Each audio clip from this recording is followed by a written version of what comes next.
Neste vídeo falarei sobre ideias difíceis de entender que foram ditas por Kiyosaki, autor do livro Pai Rico, Pai Pobre.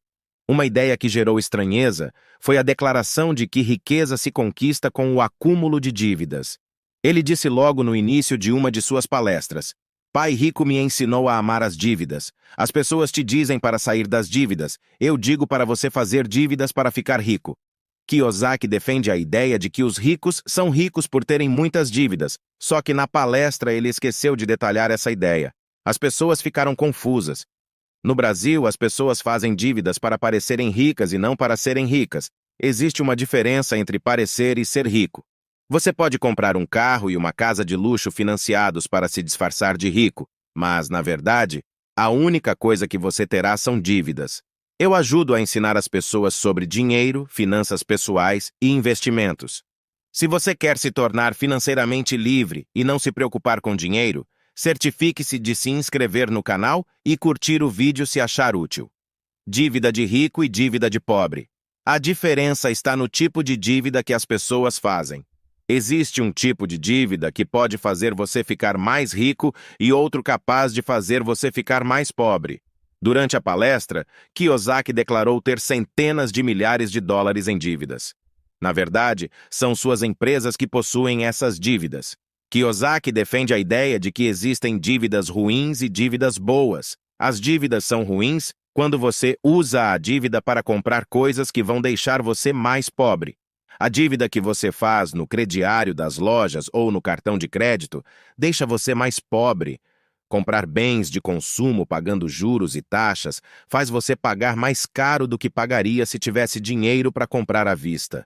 O mesmo vale para a compra de carros para uso pessoal, imóveis para morar ou qualquer outro bem que vai fazer você gastar mais dinheiro depois da sua compra.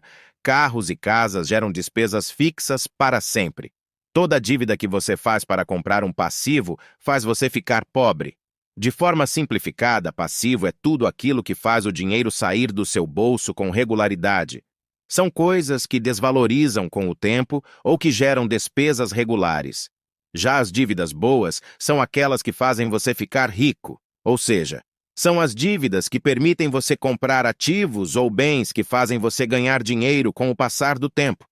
Segundo Kiyosaki, os ricos passam a vida inteira fazendo dívidas para comprar ativos. Vou dar alguns exemplos. Ricos fazem empréstimos para comprar ou construir empresas. Essas empresas vão gerar renda suficiente para pagar os juros e taxas da dívida e ainda remunerar o empresário. O dono de uma empresa pode fazer uma dívida para comprar uma máquina que fará a empresa lucrar mais. Esse lucro justificaria o pagamento dos juros. Rico com dívidas em imóveis. Uma dívida pode ser utilizada para comprar um imóvel como uma sala comercial, galpão, loja ou outro que possa ser alugado por vários anos. Uma dívida poderia ser usada para construir um imóvel como uma série de pequenas lojas, uma vila de casas, um conjunto de salas comerciais, um loteamento ou qualquer empreendimento imobiliário capaz de valorizar depois de pronto. Eu já presenciei o caso de uma pessoa que comprou dezenas de lotes dentro de um loteamento famoso onde imóveis de luxo costumam ser construídos. Para comprar esses imóveis, essa pessoa só precisou pagar uma pequena entrada em cada lote. Eles foram vendidos antes mesmo da construção da estrutura do loteamento. Exemplo: com o dinheiro que poderia ter comprado um único lote à vista, essa pessoa deu entrada em 10 lotes diferentes. Para dar entradas em dezenas de lotes, ela não utilizou dinheiro próprio. Ela fez um empréstimo no banco dando um outro imóvel quitado como garantia. Na prática, ela não utilizou nenhum dinheiro próprio para adquirir dezenas de lotes. A entrada usou dinheiro emprestado do banco e o restante foi financiado pela própria construtora dona do loteamento. Como os lotes foram comprados no pré-lançamento, eles naturalmente valorizaram quando o loteamento começou a ser construído. Estruturas como ruas, quadras, piscina, áreas de lazer e a publicidade começaram a aparecer na televisão. Os melhores lotes disponíveis nesse loteamento logo se esgotaram. Todos os bons lotes estavam nas mãos de pessoas que tinham dado pequenas entradas e que na prática só detinham o contrato de compromisso de compra e venda para quando o loteamento fosse entregue. Com o tempo, essa pessoa foi vendendo os lotes para pessoas interessadas e também fez parcerias com pequenas empresas de engenheiros e arquitetos que possuem como negócio a construção de casas de luxo. No lugar de vender o lote, através dessas parcerias, ele também podia vender o lote com uma casa de luxo construída nele. Isso é apenas um de muitos exemplos de como é possível ganhar dinheiro através das dívidas, fazendo uso do mercado imobiliário. Pequenos empreendimentos. Nesse caso, as pessoas não precisam de muito dinheiro. Uma pessoa humilde pode comprar um carrinho de cachorro-quente, churros, pipoca ou churrasco através de uma dívida. Esse carrinho poderia ser utilizado como um novo negócio que produziria a renda necessária para pagar os juros da dívida. Essa mesma pessoa poderia comprar um segundo carrinho, poderia colocar 10 carrinhos com pessoas trabalhando em pontos diferentes da cidade. Um pequeno empresário poderia abrir novos restaurantes através das dívidas. Um empreendedor imobiliário poderia comprar uma casa bem localizada, transformar em um restaurante através de uma dívida e alugar esse imóvel por vários anos para o dono de um restaurante conhecido da cidade. Como Kiyosaki ficou rico com dívidas e imóveis? Kiyosaki gosta de utilizar o exemplo dos investimentos imobiliários através das dívidas como caminho para o enriquecimento. Ele costuma utilizar os imóveis próprios, já quitados, para conseguir empréstimos nos bancos pagando juros baixos. Sabemos que os bancos oferecem juros menores quando você pode oferecer um bem como garantia de pagamento. Esse bem pode ser tomado e leiloado pelo banco com facilidade se você não pagar sua dívida. Essa maior segurança diante de uma inadimplência permite juros menores, ou seja, dinheiro barato. Eu já li conteúdos de Kiyosaki dando exemplos onde ele tinha um imóvel de 500 mil e conseguia levantar facilmente 300 mil dólares emprestados com juros de 3% ao ano através dos bancos. Com estes 300 mil emprestados, o Kiyosaki poderia comprar outros imóveis capazes de gerar renda através de aluguéis. Sendo que ele não precisaria comprar esses imóveis à vista, ele poderia usar esses dólares para dar a entrada em diversos imóveis, criando ainda mais dívidas. Exemplo, ele poderia dar uma entrada de 30 mil dólares e com isso adquirir 10 novos imóveis financiados com esses 300 mil que conseguiu. O próprio dinheiro do aluguel desses imóveis seria suficiente para pagar a dívida. Dessa forma, outras pessoas trabalham para pagar as prestações, juros e taxas da dívida que o Kiyosaki fez com os bancos. Só o fato de ter vários contratos de aluguel já permitiria conseguir ainda mais dinheiro emprestado, que se transformaria em mais imóveis para alugar. Sua esposa Kim fez seu primeiro investimento décadas atrás usando essa estratégia. Ela comprou uma casa de 45 mil dólares, gastando apenas 5 mil do próprio bolso. Com isso, ela adquiriu uma dívida boa de 40 mil, ela alugou o imóvel. O inquilino pagava o aluguel e com esse dinheiro era possível pagar as prestações.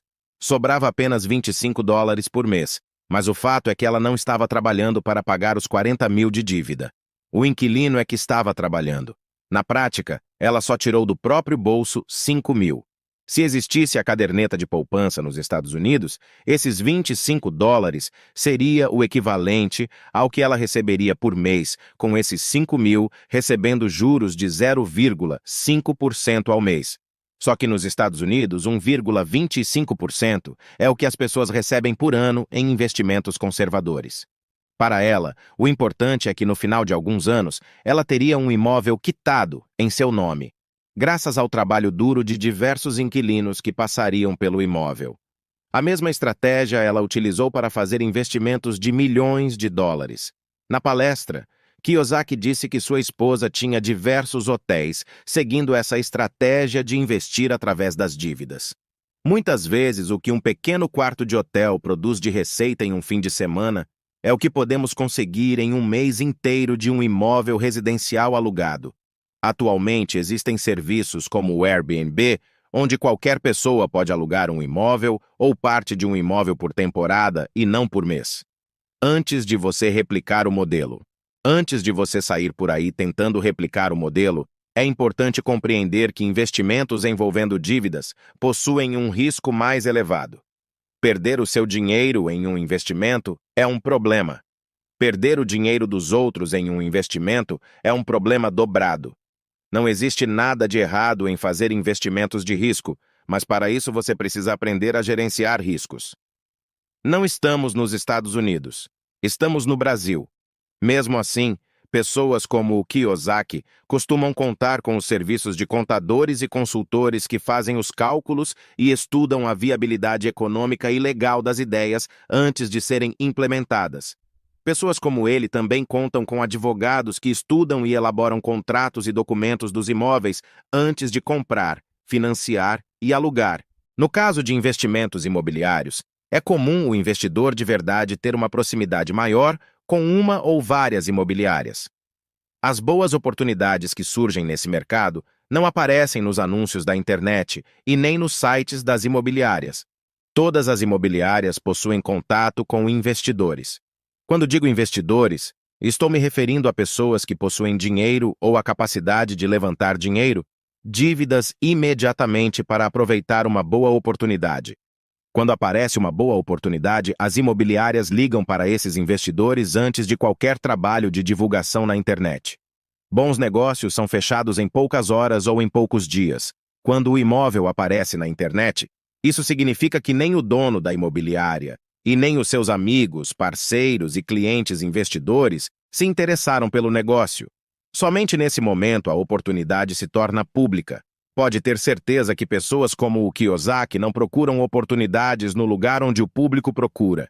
Ele recebe telefonemas de imobiliárias, corretores e até advogados que conhecem as oportunidades que surgem. No mundo dos negócios imobiliários, o esforço de venda é inversamente proporcional ao bom negócio. Bons negócios imobiliários com bons preços são totalmente vendidos em poucas horas através de um simples telefonema ou durante um almoço, jantares e eventos fechados. Negócios sem muita atratividade exigem enorme esforço de marketing e de vendas para atrair o grande público.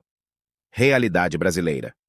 É fundamental observar que a realidade dos juros nos Estados Unidos para quem pretende empreender, abrir um negócio, comprar máquinas, comprar ou construir um imóvel para ganhar dinheiro é totalmente diferente da realidade brasileira, especialmente se isso envolver o dinheiro dos outros. O Brasil ainda é um dos países do mundo com a maior taxa de juros reais e o ambiente político, financeiro e econômico não é favorável nos Estados Unidos e na Europa. Os juros básicos da economia são menores que a inflação. Como os juros são baixos e o dinheiro perde valor, nada melhor do que ter dívidas. Como a rentabilidade dos investimentos mais conservadores e seguros é baixa, a busca por investimentos de maior risco se torna uma questão de sobrevivência. Um banco europeu teria rentabilidade zero se emprestasse dinheiro para o governo com uma taxa de 0%. Um banco suíço teria que pagar para emprestar dinheiro para o governo. Para essas instituições, é mais vantajoso emprestar esse dinheiro para qualquer um que possa comprovar sua capacidade de pagamento. Qualquer taxa acima de zero e acima da inflação é uma boa taxa para esses bancos. Quem ganha com isso são os empreendedores e investidores dispostos a pegar dinheiro barato para empreender ou investir com maior risco. Donos de imóveis, empresários ou qualquer um que possa comprovar a capacidade de pagamento ou oferecer algum bem como garantia acaba conseguindo dinheiro barato para investir e empreender nesses países onde os juros são baixos. Esse ambiente é muito favorável para investimentos imobiliários, investimentos em negócios de maior risco, utilizando o dinheiro dos outros. Observe que desastroso é ver o Brasil no topo da lista junto com países como Venezuela, Rússia, Egito, Irã. Estamos entre os piores países do mundo para ter uma dívida, já que a taxa básica de juros acima da inflação é uma das maiores. Isso também torna o Brasil um dos melhores lugares para fazer investimentos de renda fixa de baixo risco. Empreender no Brasil é coisa para poucos. Dessa forma, o enriquecimento através das dívidas é possível no Brasil quando você empreende ou faz investimentos que geram renda com o dinheiro que pegou emprestado. Só que temos um problema. Aqui os desafios são maiores do que no exterior, onde os juros são pequenos. O sistema legal é mais favorável para quem empreende, e o sistema político se encontra mais estável e menos corrupto que no Brasil. No Brasil, empreender e investir fazendo dívidas exige mais preparo e mais estudos diante dos riscos maiores. O Brasil não é um país para investidores e empreendedores amadores. Aqui você precisa se tornar profissional. Gostou desse vídeo? Deixe seu like e compartilhe se foi útil para você.